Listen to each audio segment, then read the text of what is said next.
When you come here, when you come to the woods and the ponds, you get connected to nature, really, to life.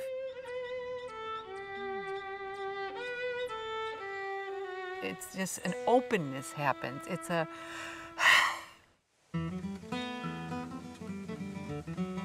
I really, really love walking this land. I just love it. My own ancestors have spent some time here. They first came over in the 1700s. They were pretty earthy. It was a great teaching for me, you know. I'm just starting to learn. The future of building and the future of quality living, if you will, is really based on whether or not we grasp and embrace timber framing again. I mean, I really feel Aaron is trying to preserve our culture and what New England has a lot to be proud of. And I'm very, very proud of being a New Englander. I want us to build something that was a great model for others. I feel like buildings in the U.S., they aren't probably as efficient as they could be. It would help model sustainability and conservation. The most important thing we can do is lead by example to improve performance of a building by 90%. I have every confidence that the timber frames could last for a long, long time, 500 years, 1,000 years. For us, we're thinking of this 50 to 100 year lock-in of performance. Matt, with his focus on environmental sustainability, is coming from the resource side of things. Aaron and his sensibilities are the sustainability of a structure and its ability to stand the tests of time. That's the even bigger challenge, I think, for the Lewis Gathering Center is how does it get used 200 years from now? Above all, this is about community. This property is about community and connecting the community. It's been going on for hundreds and hundreds of years. Oh, am I telling you, everybody thought this was crazy. They really thought this was crazy. and Alnoba means becoming human, transforming. We're watching a world that's just splintering apart here. How do you change community? How do you make a community come together?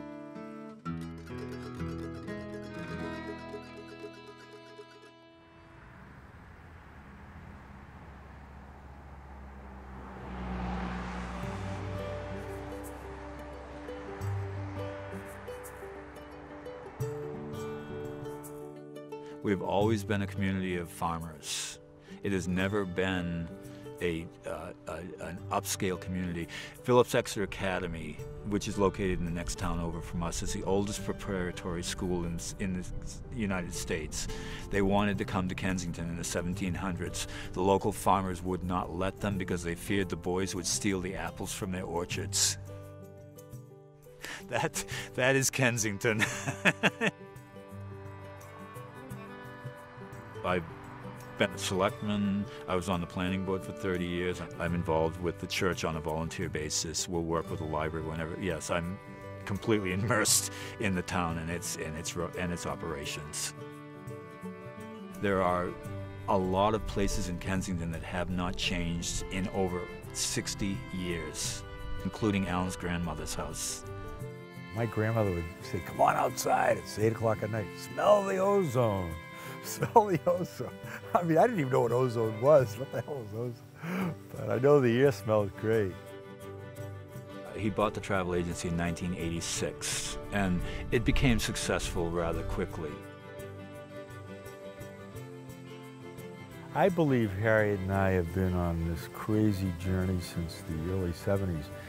There was something about this town and this place that we wanted to share with people.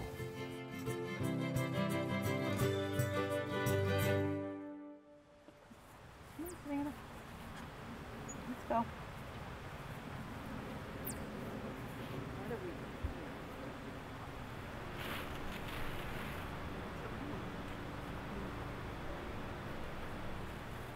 Alan and I and our family, we're very involved in a lot of nonprofit work, particularly around leadership training for nonprofit leaders. We also do leadership training for-profit businesses, but like a different way to do business, right? A different, more heartfelt, more thoughtful, more human ways of doing business. And I think it's been very, very successful. This year we'll have over 300 days up here. But we needed a different space.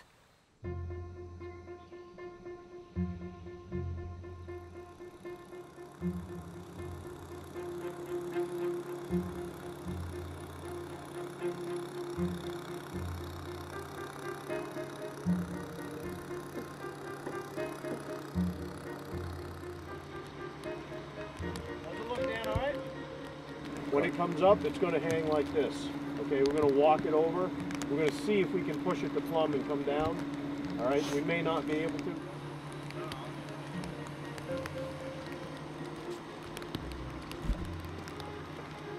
Down slowly.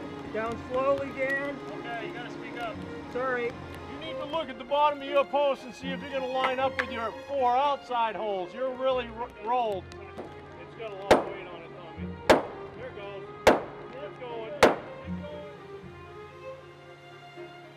We sent a few people from here to Maine to meet with Aaron and then meet with Matt. And I have to tell you, they came back, there's no way they're going to work together. I mean, there was no, I mean, I've told you. We have Aaron, who's a purist about frames. We have Matt, who's the design intent person, who's a purist about what he does and is involved in the minutia.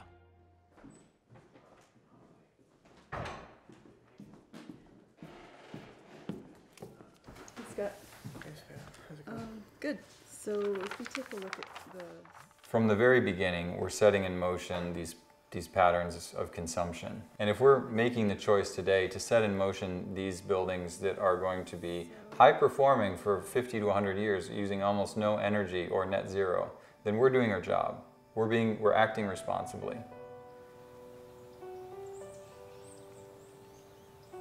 You know, we want to demonstrate something completely different. We want to not just talk about it, but do something that will make a difference and that we all believe in.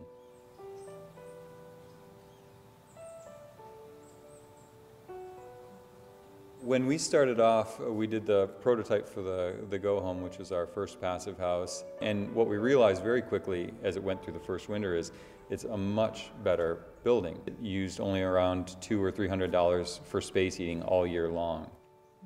And that was a sort of prototype for a co-housing community that we're working on here in Belfast.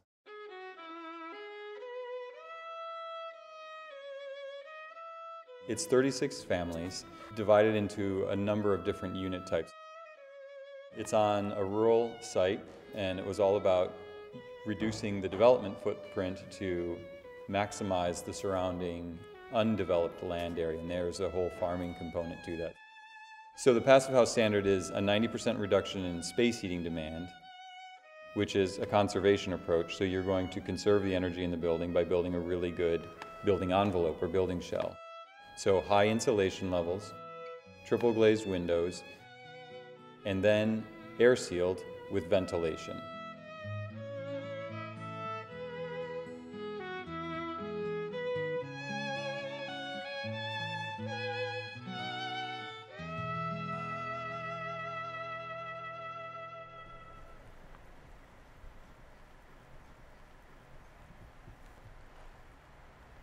Traditional building was designed to last 200 years. It was not intended to be short-lived. You were going to stay there forever.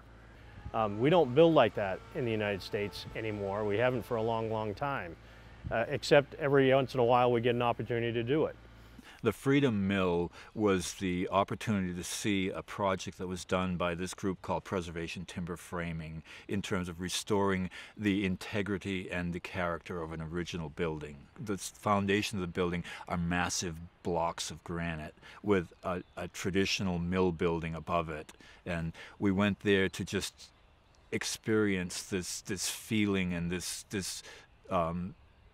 the heaviness of granite and the water and the relationship of a building to its environment, and the water coursing under the building, and the strength of the water, the strength of the building was something that was just overwhelming. And Alan said, if we can incorporate the beauty and the majesty and strength with the concepts of a sustainable building, we have a win.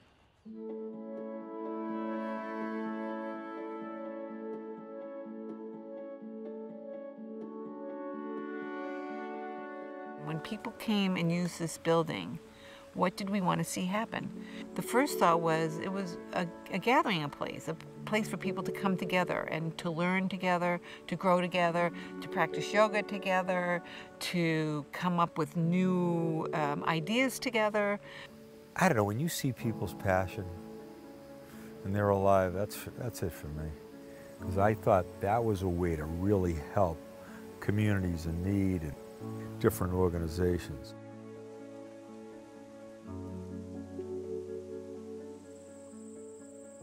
Lots of different things about Native American culture speak to both of us. And so we found this word Alnoba, and we spoke to some Abenakis about it, and they were saying this is a good word. It really means becoming human. We determined that in order to flesh that out, we had to do a 3D model. And Harriet walked into the room. Having not been involved, she knew that conceptually there was something going on. She walked into the room and looked at the 3D model, and her immediate response was, oh my God, and it was gorgeous, and it was beautiful. I just loved it, I did, I just loved it. Alan, he's the person who keeps saying, I'm not concerned about today. I need to focus on what's going to be. 1, 2, 3, 4, 5, 6 king posts in this 60-foot building. I mean, one of the reasons we did the king post, the double parallel rafter king post truss, is it allows for the entire span to be wide open. And it's also a beautiful form. So when you look up at that truss, you're seeing a pure structural load being sent out to the outside wall in a beautiful and kind of a magical way. I love the shadows on it.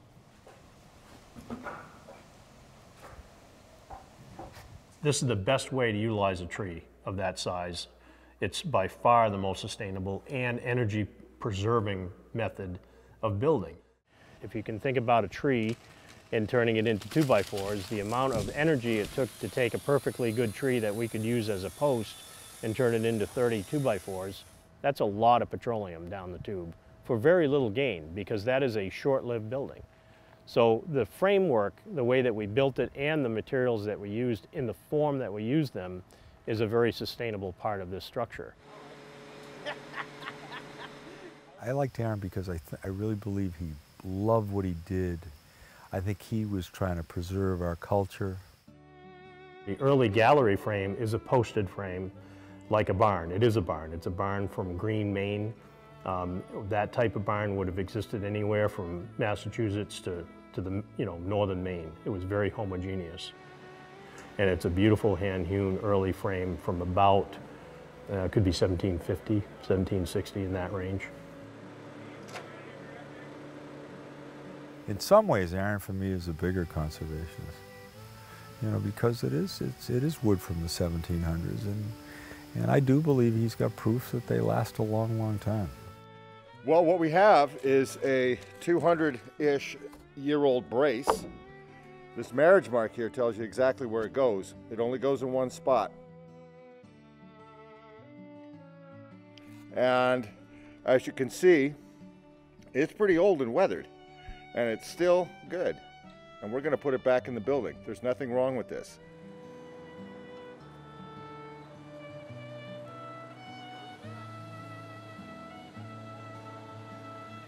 To bring a timber frame together was a community event.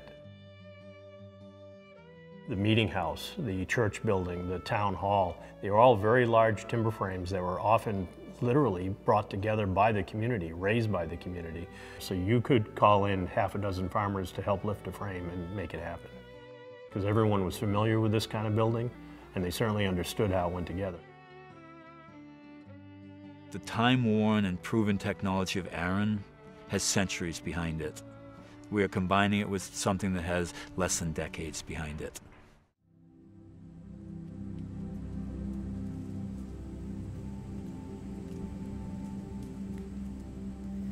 To see that building sticking out like that, when it first went up, I mean, I said, oh my God, what did I do, you know? I mean, I was worse than in shock. I'm still concerned about how to mitigate that big building, you know, tone it down a little bit.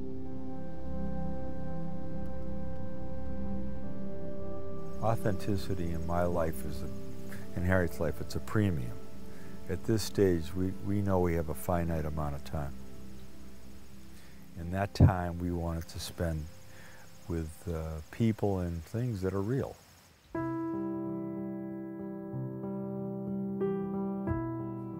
So Alan, when he was really young, like 5, I think he was around 5, would take the bus from the Boston area, and he would come all the way up here to New Hampshire, and there weren't the big highways then, so it was a little bit of a ride. Then he'd get off the bus and go across the street to his grandmother. His grandmother lived right across the street. She would at first give Harriet a hard time. I'd bring her up and she'd serve me first, you know, not talk to her until she'd spoken to me, you know. And, but she became very fond of Hattie. She called her Hattie. His uncle would be over there, his other aunts would be over there, and there was real family, and they would just go and do things. I mean, they were very much connected to the land. You know, she was like a gathering place. She was a gathering place, and that's what her house was like.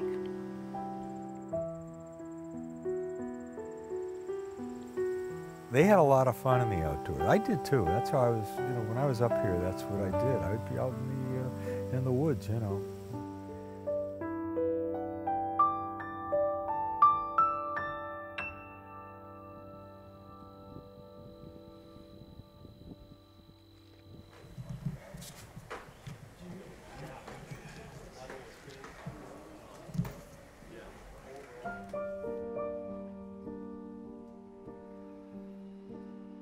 He wanted it to be in the woods, and he wanted to be able to look through the building and see the woods, and he's accomplished that with very large glass elements.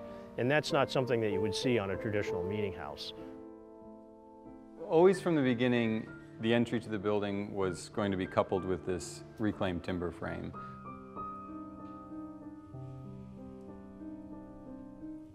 So, I mean, the gallery is a repurposed building.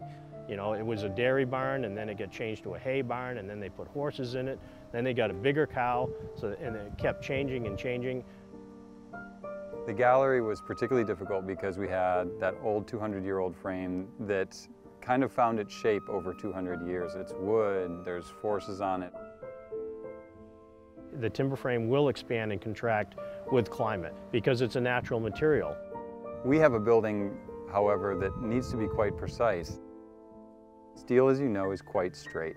Clear, clean, modern material, clean line, easy to work with in that sense. The timber frame, which it's married to, is kind of moving all over the place. The steel superstructure is really more for the exterior cladding and glass. They're using massive sized glass for this project. If the building moves, we're going to have glass failure. The timber frame will expand and contract at different rates than glass and steel. And that marriage, how that's going to come together. So we're going to marry those two together. They both look at it differently, but I do think they're both conservationists. I want to work with a team of people who really care what they're doing. They want to push it. They want to make it perfect. Aaron and his team clearly have that, and they do that. But I feel like in moments of frustration, yeah, it's like, why don't we just separate these things and keep them separate? It would be totally easy. We just assemble the frame within, ship in the bottle, right? But I don't think that's the building. You know, that's not what we've been asked to do. That's the balance that Matt struck. And it's not a terrible balance. It's not as traditional as you might expect for a building of this age, but is in fact a way to illustrate the building, make it relevant, make it viable, and have it used. It'll be a very, very interesting building.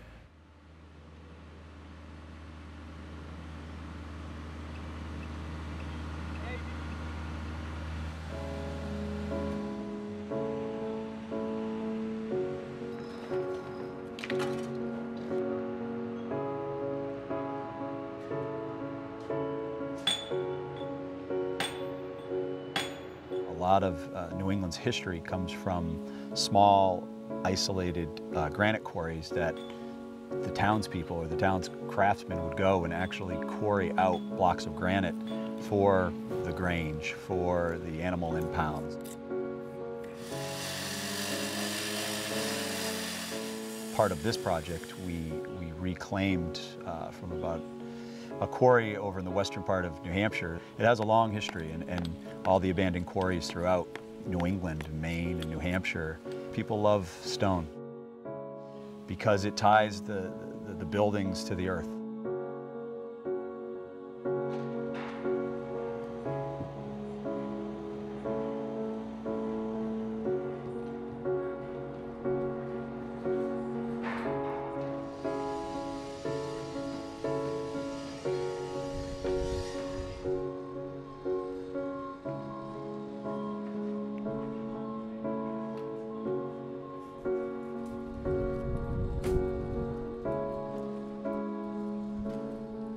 Alan does not like construction. I love construction.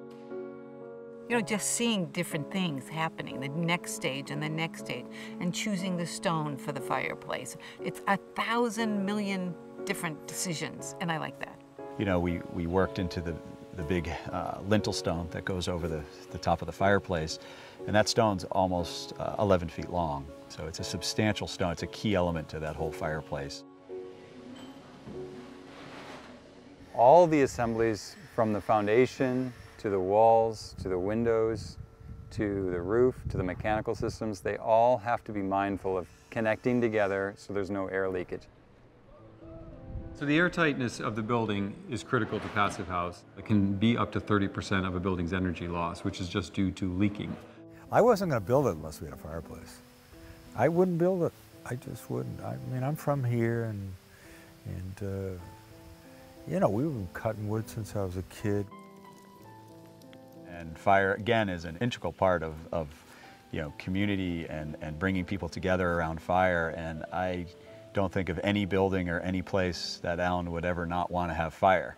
So the challenge became, how do you put a fireplace as big as this fireplace, which is almost 6 foot wide, into a passive house where you're trying to keep the air infiltration in and out locked down. Because the heat demand for the building is so low, most of the heating for the building actually comes from the people who will be inside of it. Occupants or computers, lights, cooking. That's where most of the heat comes from. And so in a passive house, in order to be certified, you need to demonstrate the airtightness of the building. Because it's so airtight, there's no fresh air to draw from, so you're drawing from the room. So what we had to do is we had to supply an auxiliary air source, or a fresh air source, that is right in front of the fireplace, so that we can, with a switch, open up the air source. So when you light the fire, it draws directly from that air source rather than drawing it from the room. And the jury's still out on how this building will perform.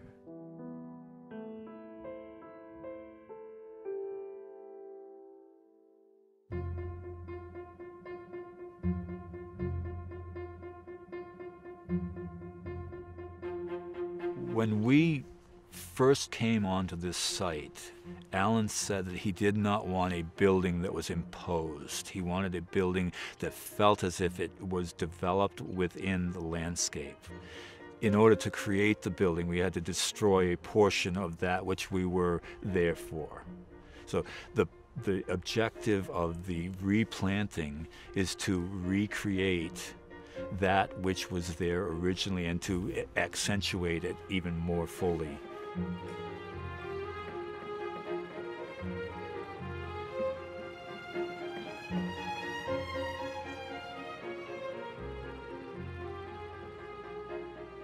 We built the building along the edge of the forest, knowing that we'd have to do tree planting around it to give it that feel of sort of moving through the trees into the building. We didn't just select varieties of trees, we selected individual trees. So of the 51 trees, each one of them has been identified specifically. So there is no random tree that's being planted around this building. We have red oak, sugar maple, red maple, white birch, hemlock, and swamp white oak, which are all native trees that are indigenous.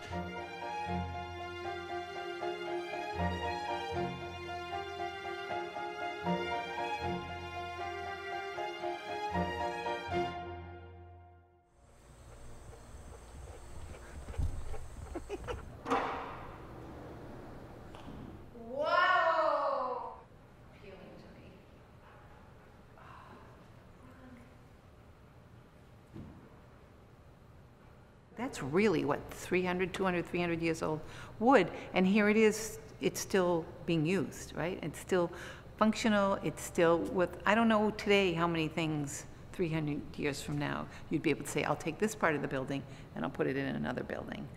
The Passive House Standard has three main components in order to certify. On the first level, the annual heat consumption for the building, and we've passed that, we're good. The second is the primary energy, which is obviously related to the loads of the building and how the energy sources of the building, where they're coming from, and the total energy that the building uses as a whole, and we're good there. And the third is after construction is complete or at the end of construction, we have to do a pressurization test, the blower door test, to ensure that the building has the air tightness level to meet the Passive House Standard. No. You know, so I wasn't going to build unless we had a fireplace. They said, well, it's not going to be passive. I said, well, it's not going to be passive, you know. You know, my goal wasn't to make it passive. My goal was to have a great model that other people could, that would help model sustainability and conservation.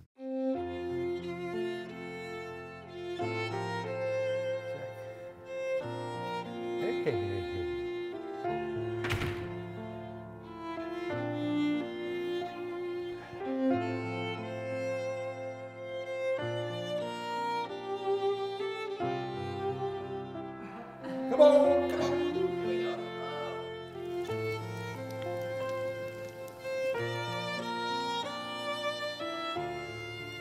Everything that's being done is being done to such a level of certainty and to such exacting standards. You just hope that the torch will be carried.